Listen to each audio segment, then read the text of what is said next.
So this is the part one, focusing on the Minova. So the big difference with the Minova is, from what we've been talking about prior to this week, is a Minova is just thinking about more than one dependent variable, right? So that's the big change. I mean, it really is about that. And just like we did last week with analysis of covariance, you can run a Manova as well with covariance.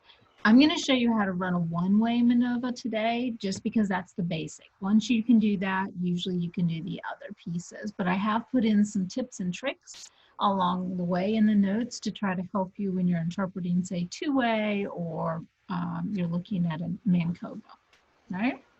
Right. So one of the things that I think is really important to understand is that this is Minovas, and this is usually where people get scared, are based on vector matrix algebra.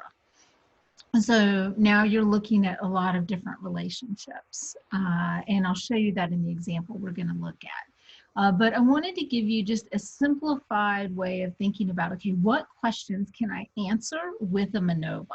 So these are the 4 or 5 questions that can be answered with a Minova. You can examine the main effects by independent variable. So if I have a dependent, both dependent, I can see, okay, what's the effect of each independent variable? I can look at the interaction between the independent variables and see if they have a difference in the outcome, the dependent variable. I can see, okay, is the dependent variable significant and important? Is it something we need to think about? Or maybe are the dependent variables overlapping in such a way that we're really not capturing a distinct variable, but actually this big overlap of one, and right?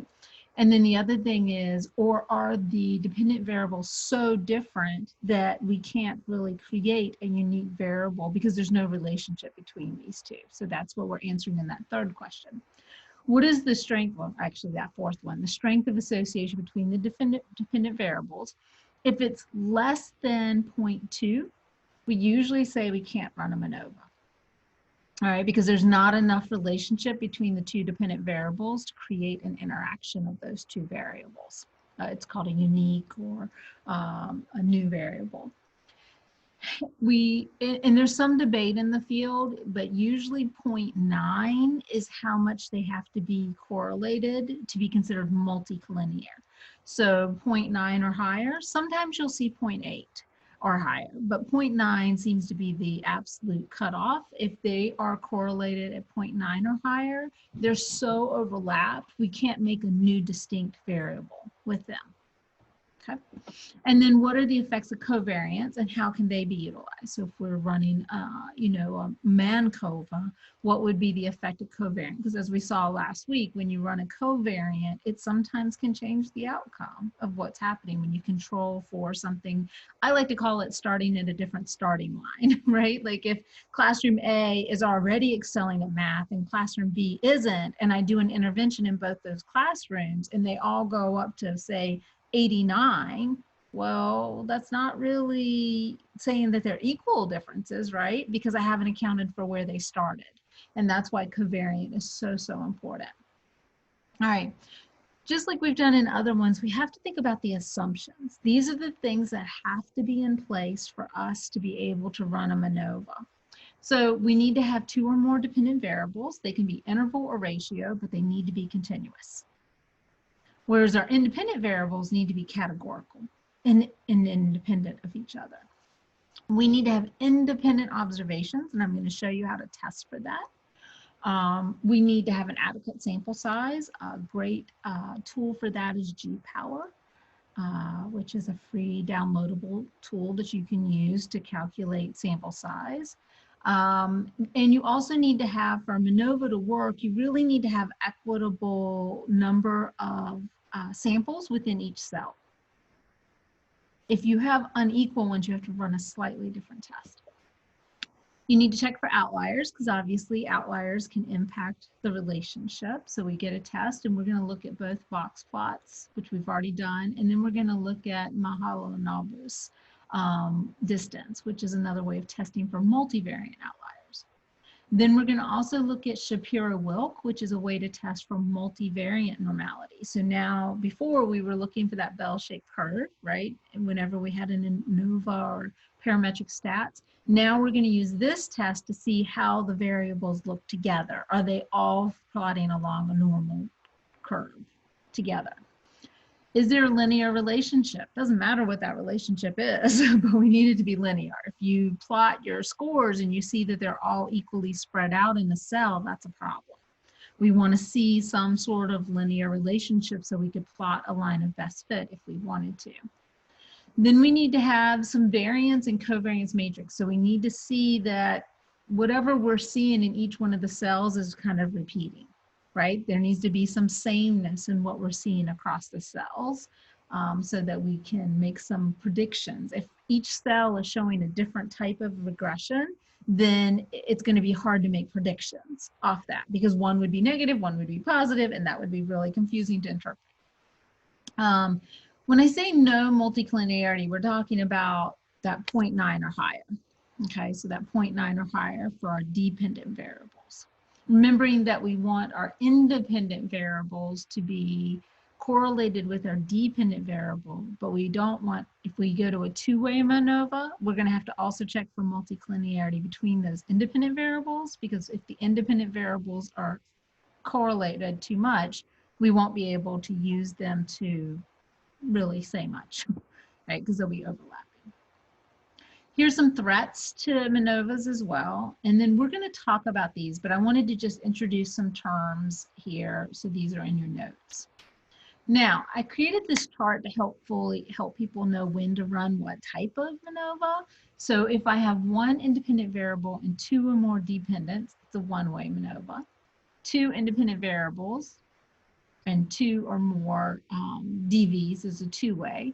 If you get to really three or more, even two or independent variables or more, we can also call it a factorial Manova because it's got factors, right?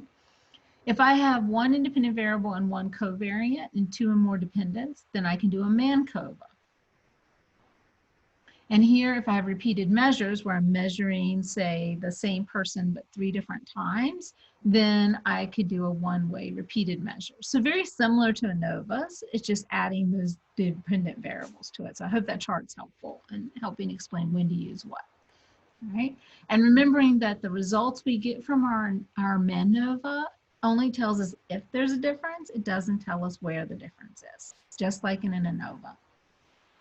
I plotted in the steps for Manova here. So these are just the general steps when we go to SPSS. And then I wanted to work on interpretation. So I pulled an example from a source, and I'll show you where the source came from, but I just wanted to pull some examples for you to show what each table does and tells us, right? So this is looking at school A, B, and C. That's one of our outcomes, and we're looking at their English score, or this is one of the, these are the independent variables, sorry. And then this is their English score, and this is their math score. And we're comparing the scores between the schools to see if there's a difference. So you can just on visual inspection, that seems kind of different, right? It seems kind of different, like there might be something going on. And even here, it seems like there might be some difference. So what it's doing is it's telling me how to describe my data set. Right? And I'm going to also be able to use my descriptive stats to test some of my assumptions. For example, here, I'm going to look at the N for each school, 20, 20, 20, and that tells me that I have about equal amount in each cell, right? So I've passed one of my assumptions by doing that. So I can use my descriptive stats as a way to test that assumption, and we'll see that again a little bit later. For the multivariate test, we get 4 different types of tests, and I've actually given you a cheat sheet right here of what each one of these will do. The good news is really with each one of the 4 tests, unless you don't have normality, which would violate one of your assumptions, they're going to pretty much give you the same answer. They may have different numbers, but it's either going to be significant or not significant for all of them, most likely. I don't know, I've never seen one that hasn't been.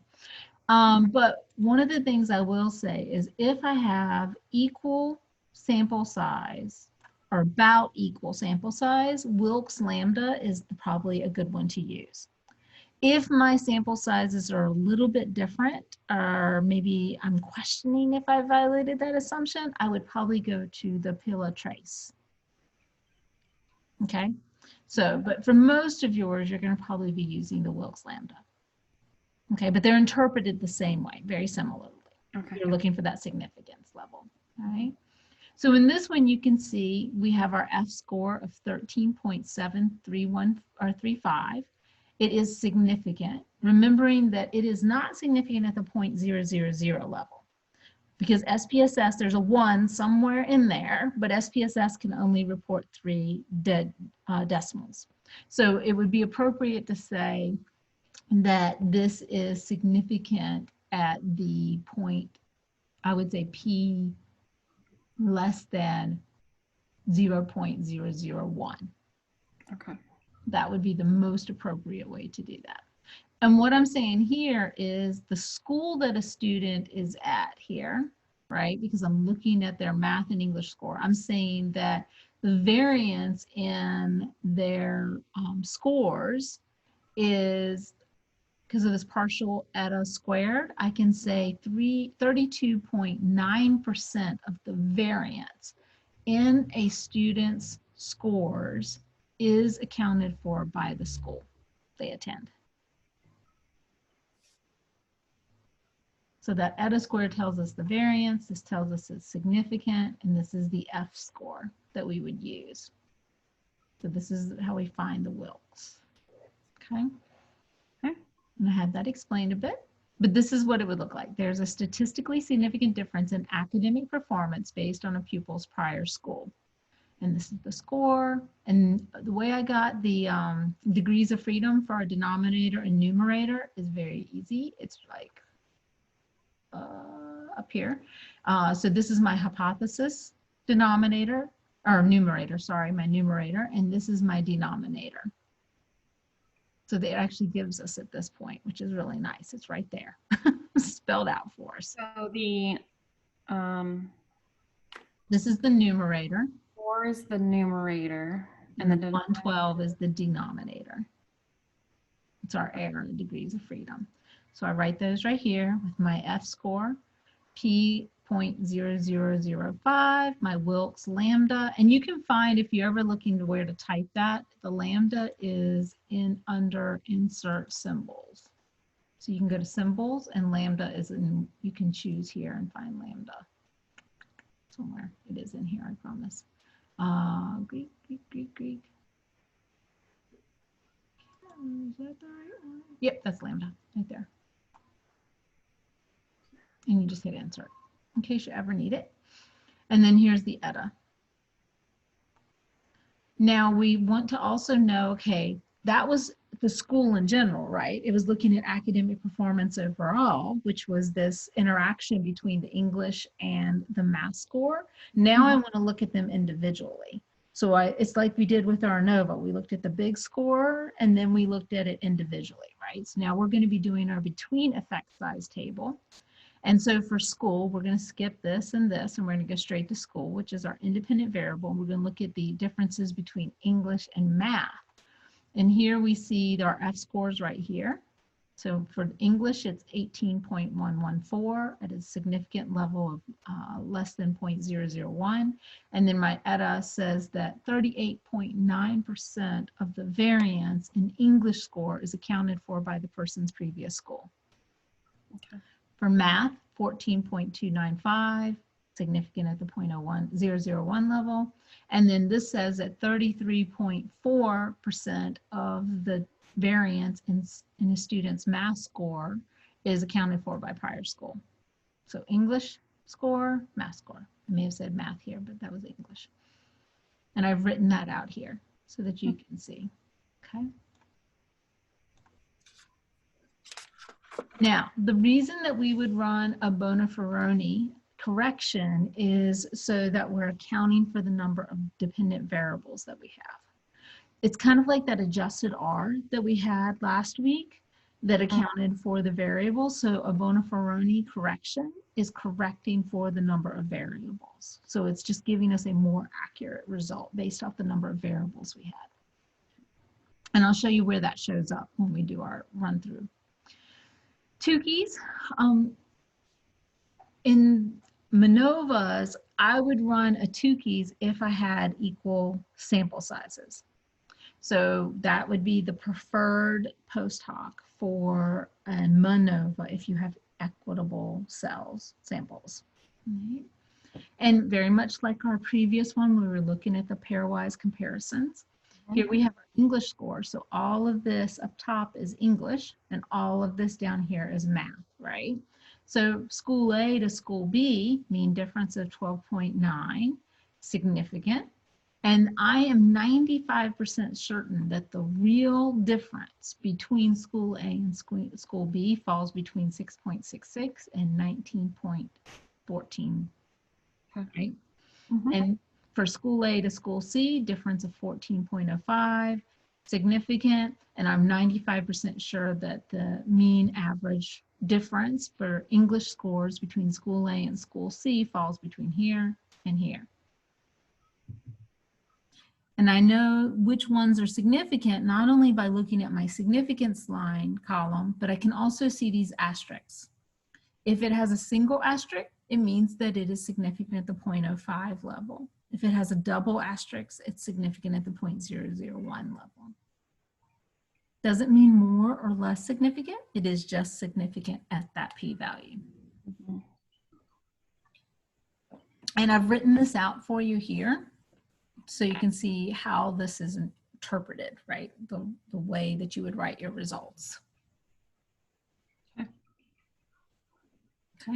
Now, one of the other ways that we can look at this is using our plots, our estimated marginal means.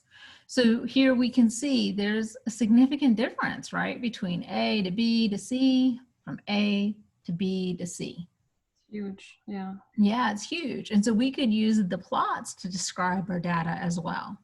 You know, that school C, students coming from school C appear to perform much lower than students from school A or B. Students from school B seem to appear to perform lower than school A, but not nearly as much as school C.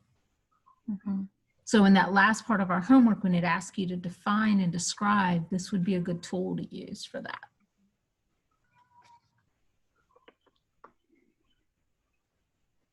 So now we're going to look at this data set. I actually have a data set here, and they have some of the interpretation here, but I actually went beyond the interpretation that's in this one. So for this one, we're going to be looking at what's called degree of disability, so mild, moderate, or severe, and then the type of treatment that a child is receiving, and how that affects the child's reading or their math score. So we have two main effects, right? One for the degree of disability, mm-hmm. one for the treatment, and then we have our interaction effect of disability and treatment together because we recognize that they're correlated and we want to see. What I've done here is, because part of what your homework assignment asked you to do was basically to test for assumptions. Let me show you. It doesn't say that per se, but that's what this one is really asking you to do when it says perform 3 or more types of statistical or graphical checks on the dependent variables to see whether they are appropriate for an analysis. That's another way of saying test your assumptions. Yeah. Okay. So that's what I wanted to show you how to do. So for assumption 3, we can see that our variables are distinct and independent using our profile plots, right? So mild disability, moderate disability, and severe disability, they're distinct. They're not flatness, which is when it's flatlined, right? When it's one line, because we can't determine differences if it's all the same across the score. So this is one visual inspection that we can give to determine, okay, is this an appropriate data set to use? And I'll show you how to get to this in a second. So this, if I was looking at this for this particular one, looking at the reading test, I would say, yeah, that's pretty distinct. Okay. Now for assumption 4, where I asked about approximately equal cell sizes, I could use my descriptive stats to do that. I could indicate, you know, that there are about equal here, sample sizes. Now, I'm going to walk you through how to do a test for assumption 5. And I'm going to bring up my SPSS. Trying to remember which data set it is. Dun, dun, dun, dun. I think it's this one. No. I had multiple data sets up. So let me see. No. There it is. Okay, it's that one. I wanted something a little more simple than some of the ones I found. Okay, so the first thing we're going to do is we're going to try to test for multivariant outliers, which is going to help us test for assumption 5.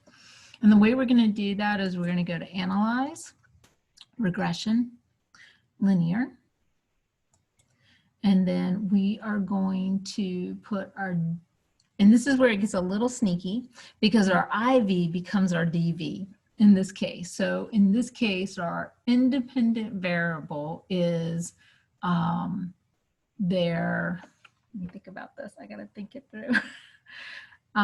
So independent, the DVs are the scores and they're independent, so degree of disability would be 1, and then my independence would be these 2.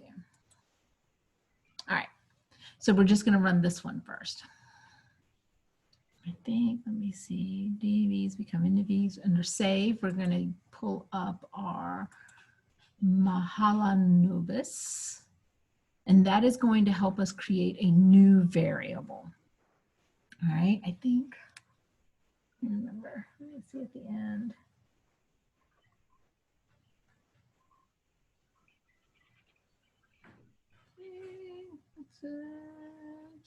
Okay, I think that's it. So that's going to bring up this regression result. And what we're going to look for is at the end under our residual statistics, we're going to look for our maximum value of the Mahala distance, which is right here.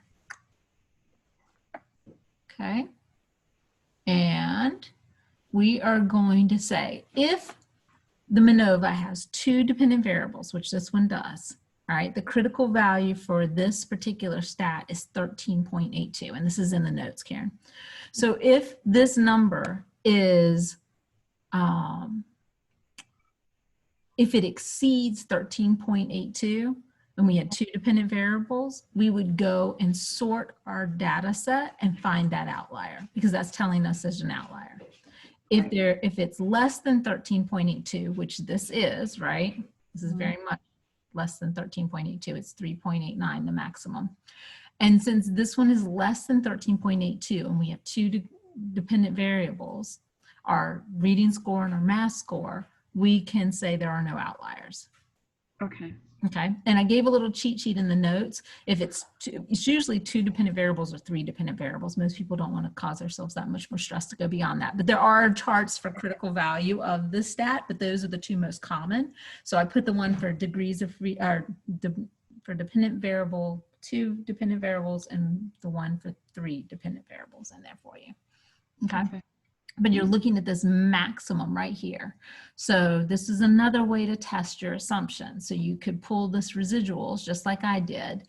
I think the most confusing piece for this is that you have to make your independent variable the dependent variable and your dependent variable your independent variables in this particular test to run for outliers. I could do the exact same thing I just did, but for the other one. So analyze, regression, linear, I could run it on treatment now. So take that one out and I'll put treatment in. Should still say save. Yep, still has that. Hit continue, hit OK. And now it's going to run it for treatment. And when I go down here for treatment, it's still the right one. Treatment. Yep, that's treatment. And that one is, see, it tells me what the dependent variable is here, degree of disability. It's actually the same, which is kind of interesting, 3.890. Okay, that's why I had to look twice. I was like, wait a minute, that's kind of weird. It's the same one. So in that case, I would say there are no outliers in either one of those dependent variables. Okay, make sense? Yep. Awesome. Okay, so that was our test for multivariant outliers for assumption 5. Now let's test for multivariant normality. Remember, we wanted to see if it was normal across. So the way we're going to do that is go to Analyze, Descriptive Stats. We'll go to Explore. And then we're going to put our dependent variable in our dependent, which is this one and this one. And then for our plots, we're going to hit plot. And we are going to do, I want to do histogram. Stem and leaf, I don't usually do that one.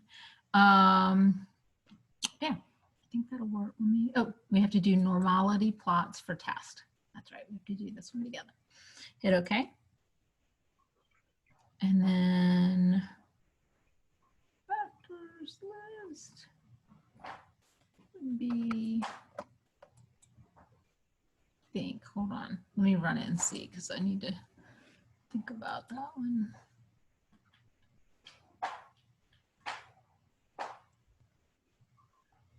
Check, where's my test? There it goes.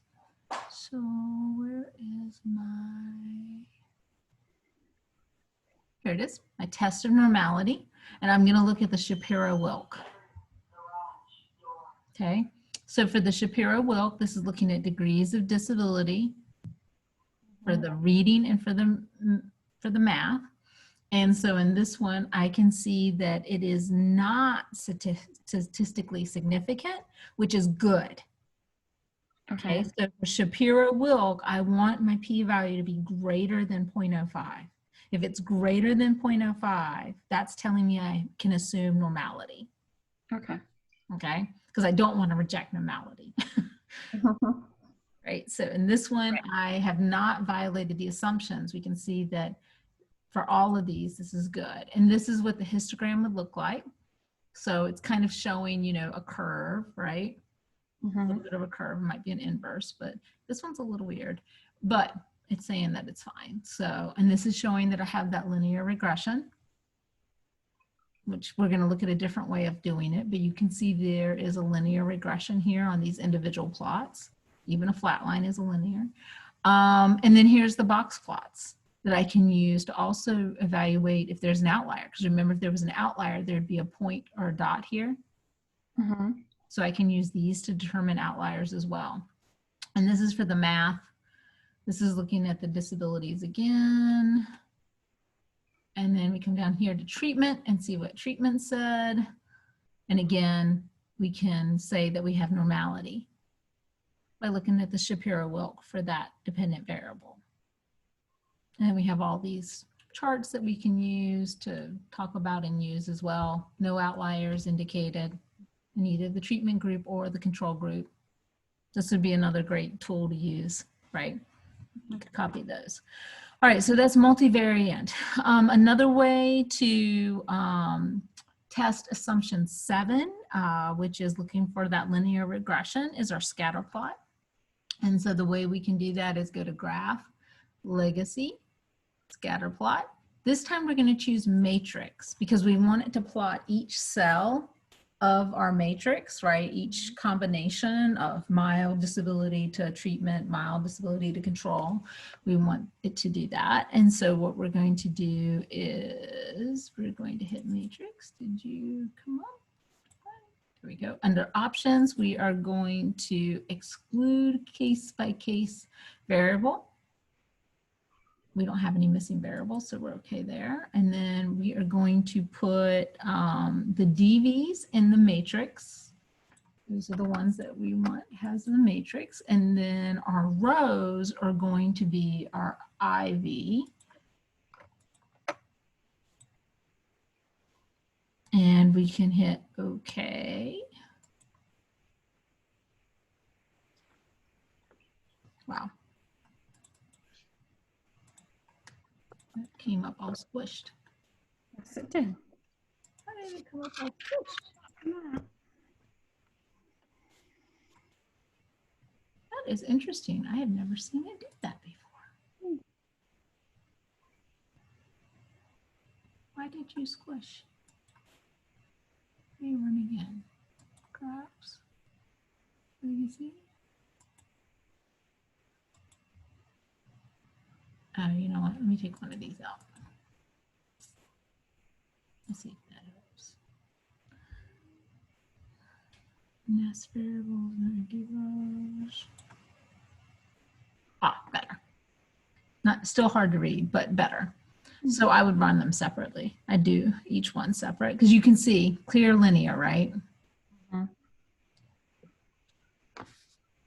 You can also do it, you could do it because you've already created that. Let me show you. There's another way to do this. You could also run it, this right here, this variable is actually a combination of these two. So you could run this to see the relationship of the interaction of the two.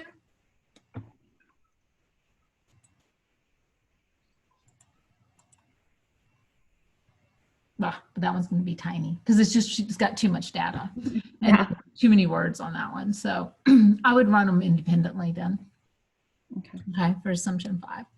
All right, last one for this is the box M test, which looks at our homogeneity of variance between our variance and our covariance.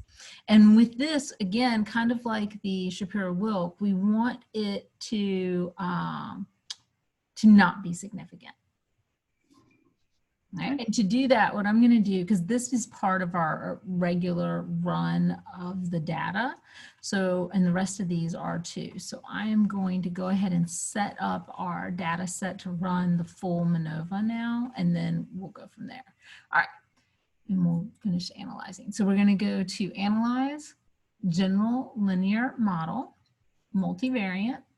I've already set these, so I'm going to reset these. Okay, so our dependent variable is reading and arithmetic, and our fixed variables are our independent variables, degrees of disability and treatment. Now, if I was running a Manova and say I think IQ had some effect on it, then I could put IQ here in the covariant. And I would interpret it in the same way that I've interpreted other stuff, okay?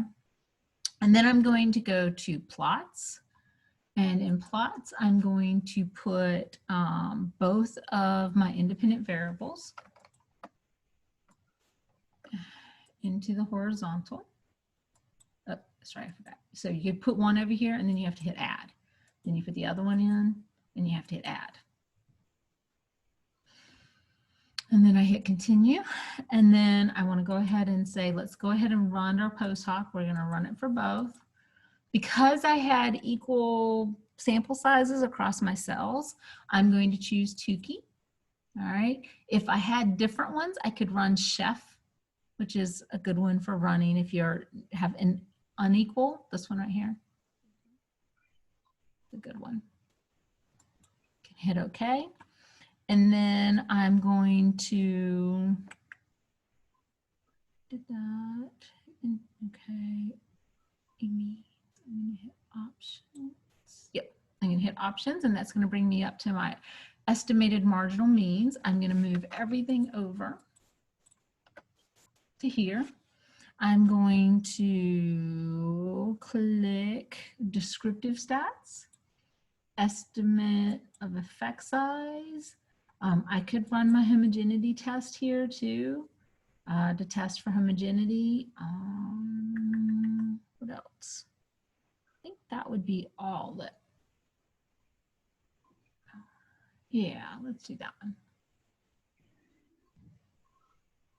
Residual plots. Let's do residual. Okay, hit OK. All right, so we hit OK. There we go. All right, now note the warning at the top. It says post-hoc tests were not performed for treatment because there are fewer than 3 groups. And that's an important rule in Minovas to know. So because you're already going to have the information you need, it doesn't need to give you more data on those post-hoc because it's going to show up in the univariant chart. Okay, so you don't need to see it again, right? So now, the first thing we're going to look at, I'm going to actually bring this over. You see the results there, but I want to bring this over so I can show you the interpretation I've written for each. So in this particular one, it tells us, let's go down here to where I have the results. Where are my results? Okay. We already tested for that. All right. So this is my results that I got for the Bach test equality, which was actually the second table down. Again, I want this to be not significant because if this is not significant, then it's saying that I have met that assumption. If it is significant, I have to reject that assumption. So this is good. So a non-significant finding is good. So here's the interpretation for that. It says that the box M of 6.86, which I got from here, that homogeneity of covariance matrix is across the groups is assumed. And I used my 15 right here for my numerator, and I used my degrees of freedom right here for my numerator. And it's 0.026. which is this number right here, and its p-value of 0.998, not significant, so that's good. Good, good, good. All right, to run my assumptions to test for multicollinearity, just like we did last week, I need to run a Pearson's correlation, which we did that before, so I'm not going to run it again, but you can just do correlate, bivariant, put your dependent variables because you're trying to see if they are related to each other. So in this case, the two scores. And so, oh, I don't have a correlation chart. Where did my correlation chart go? All right, let me give you, I want to show you what that looks like. So we will do it still. So we're going to go to, that's the wrong data set, this one. All right, so we're going to go to Analyze, Correlate, Bivariant. And I want to run these two guys together because these are my dependent variables, right? And they're both scaled, so I'll stay with Pearson. And I'll hit OK. And here is my correlation chart.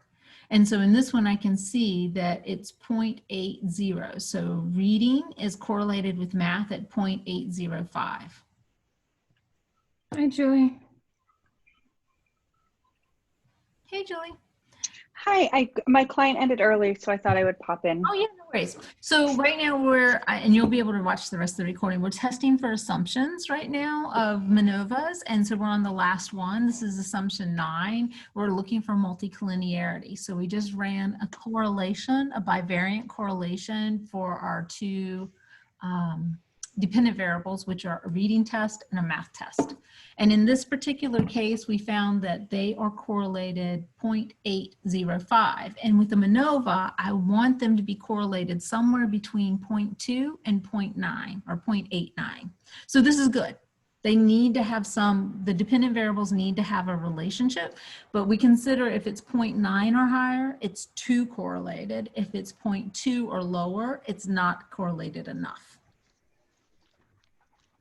Okay, so you test multiple assumptions actually here. So this would be a great, for that second question, this would be another example of how you could test your assumptions. In this, you would say that the rat R and the rat A are correlated at 0.805 at a p-value of less than 0 or 0.001. And for that reason, these two dependent variables are correlated enough with each other to meet the assumptions necessary for a Minova. Right. Okay. So for that second question, we just need to pick 3 of these, right? Right, exactly. And so what I've given you probably, what, 9 different ones at this point. So yeah, so there's lots of different ones that you can use. So I just wanted to give you, and I'm going to paste that in here when I put this new one up, I'll have that in there. Okay. So my interpretation is the rat R and the rat A are sufficiently and significantly correlated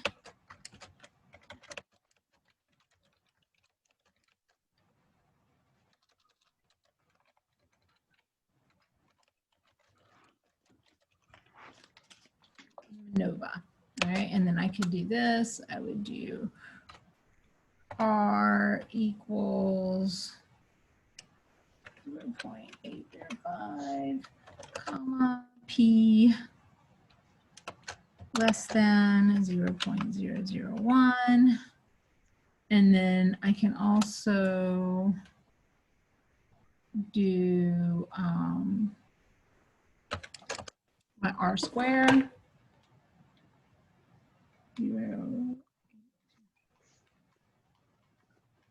another thing I'd say is 64, spell that out, 64.8% of the variance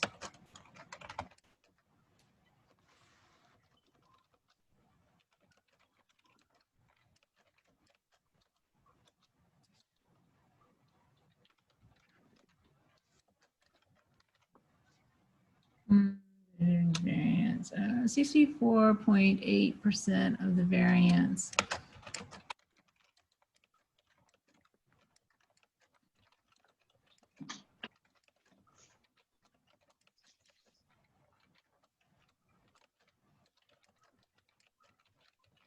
So it'd be something like that. Okay. So that would be one way. So Julie, you can see I've given explanations of how to test for each of the different assumptions. So, okay, and this is for in our homework, then this relates to question 2. yeah, which I don't know why they didn't just say test for assumptions, but that's what that means. Okay, so let's go and interpret our actual findings then. So you're going to get all of these findings. So you're going to get your descriptive statistics, which you can visually inspect. You can check to see that you've got equal sample sizes as one of your assumptions for both of the dependent variables. Here's dependent variable 1, here's dependent variable 2. This one's across disability type. And in this one, I'm going to, because my sample sizes were about equal, I'm going to look at Wilk's lambda.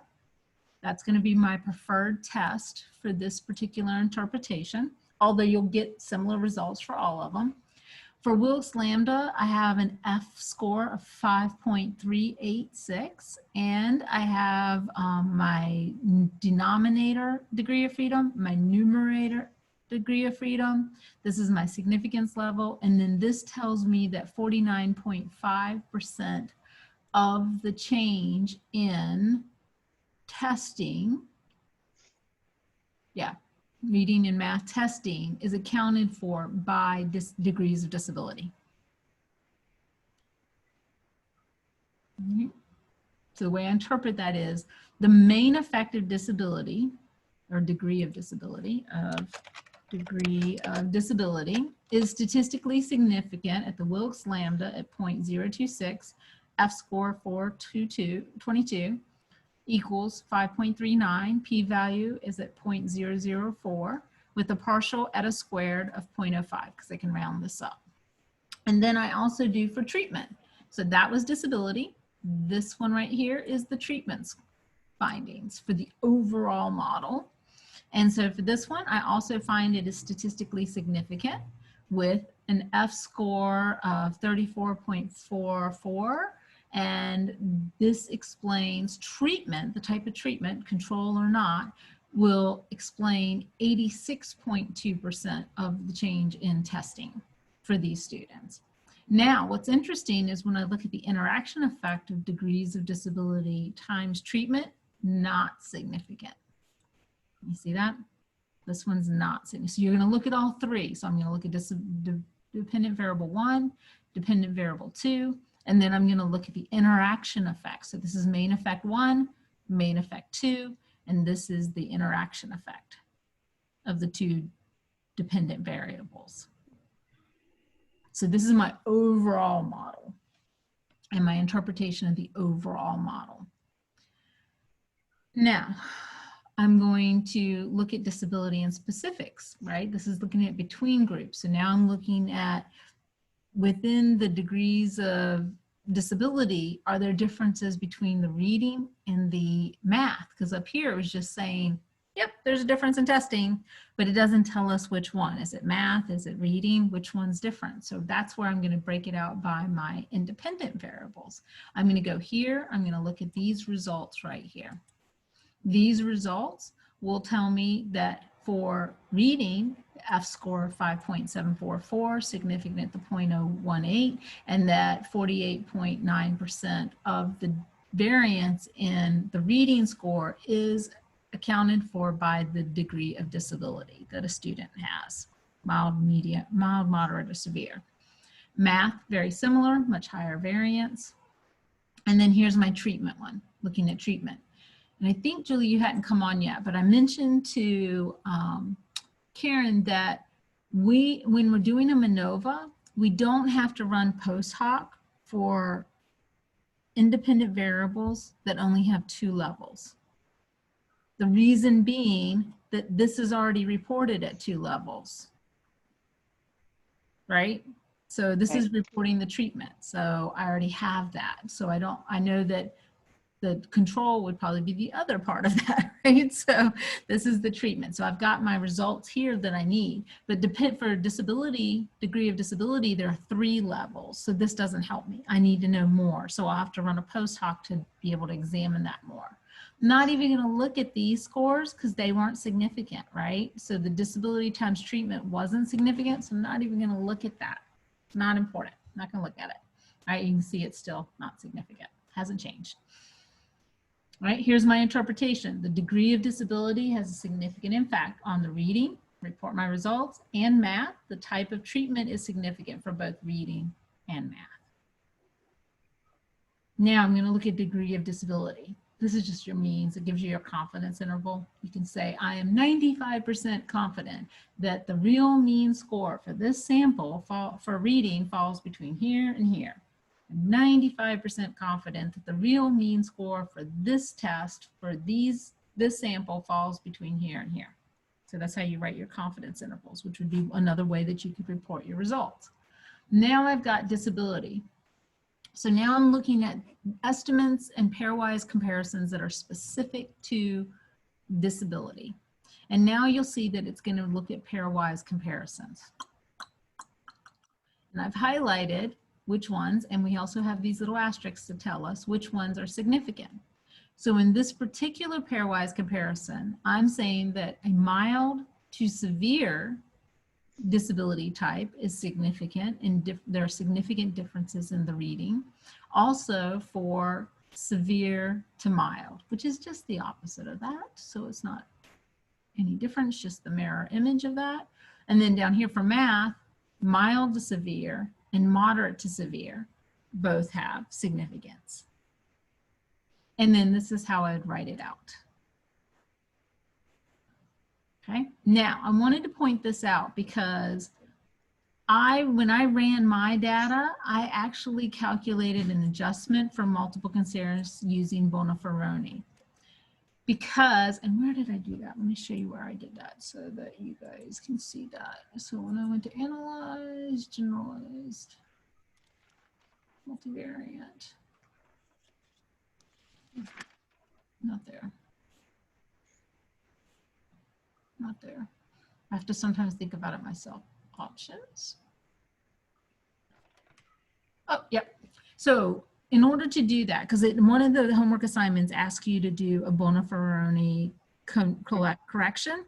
And I think that they're trying to insinuate you need to do that by hand, but you don't need to. I'm more impressed if you can do it by SPSS. So let me show you how to do it by SPSS. So what you do is when you set up your estimated marginal means, you'll actually click here, compare main effects, and you'll change this to Bonaferroni. Right there. Well, that's easy. Yeah, that makes it super easy. And then it will run it and it'll make those corrections. Let me show you in the notes. I've already showed you. It shows you here where that corrections happen. So this significance level has already been corrected with the Bonaferroni correction, which means it's accounting for the fact that we have 2 dependent variables. If I took that out, my significance level would probably be a little different because it would think, SPSS would be thinking it's 1 dependent variable instead of 2. So this gives me a more accurate estimate of my error. So, where did you click the compare mean effects? What box was that in? So I go to Analyze, General Linear Model, go to Multivariant, and when I've moved all my variables in the right places and I've done my plots and my post-hoc, I'll click on Options. Options, okay. And this is where I set up my estimated marginal means. I need to move all these guys over, which I already have. I'll click Compare Main Effects, and then I change this to Boniferoni. I see exactly where you're at, okay. Okay, and then I also check these 4 items because some of these I can use for my test. The residual plots and the homogeneity were some of the ones we talked about, Karen, that you know, we can go ahead and run those here. And our descriptive stats, because that's where we can show our cells are equal. And then I hit continue, which I'm not going to do because I already did it once and I don't want the report to be that long. All right, so here I have given my results. It would probably be appropriate to say here, I would say the significance level has been adjusted with a never spell it Boniferoni correction. You can say 95%. Yeah, because that one is at 95%. Or you can say, or at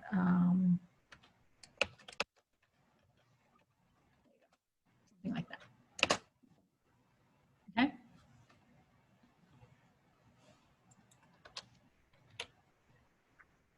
You can, if you want to even show how smart you are, you can say that it counts for 2 EVs. So then you're explaining, I know what it's correcting for, right? Okay. And this can also be used to have my box plots, or my estimated means of plots, where again, I'm showing that there is a difference in by disability degree for math, for reading and for math. And then for the multivariant, I'm showing for this particular test, and you'll see this is the same as what we got up above. It's just reporting that again as its own table for disability. So it's a repetition of what was above. Univariant test, it's breaking these out, but it's the same results we had up above. And now we're looking at treatment. So treatment, they're all significant. So treatment to control, control to treatment, all significant. Written out those results again. It has been corrected for the 2 dependent variables. Can also interpret using my 95% confidence interval. I'm 95% confident that the true mean for scores on this RAT are for students who were in the treatment group exists between here and here. Right? For the control group, it was here to here. And then here's my plots for that, my estimated marginal means. This is the same results I had up above. This is breaking out the same results we had above. Now we're looking at degree of treatment because I told it to run the post-hoc, but I know that that wasn't significant up above, so I'm just going to ignore this as trash. Okay, and when you look at it, you'll see it's not significant anyway. So trash, trash. All right, so this is the post-hoc for disability because disability was at 3 different levels, right? This breaks it out for us as to what, and I've already interpreted that up above. I don't know why I repeated here.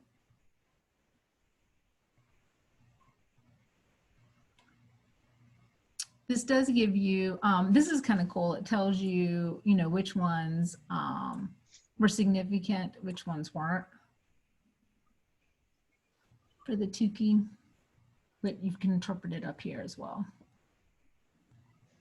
And then these are your residual plots. And with our residual plots, which I asked it to plot as part of that estimated means when I was checking different things, this is a great way to test your linear regression. Karen and I already looked at this. So this is the residual plots. So I'm looking to see, is there some sort of linear regression?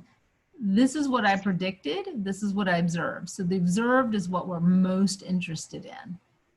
the observed. We want to see a linear regression in our observed. Okay. And this is for treatment, or for math. All right. And then I gave some additional resources here. And I think that Dr. Grande did a really good job of walking you through an Minova here.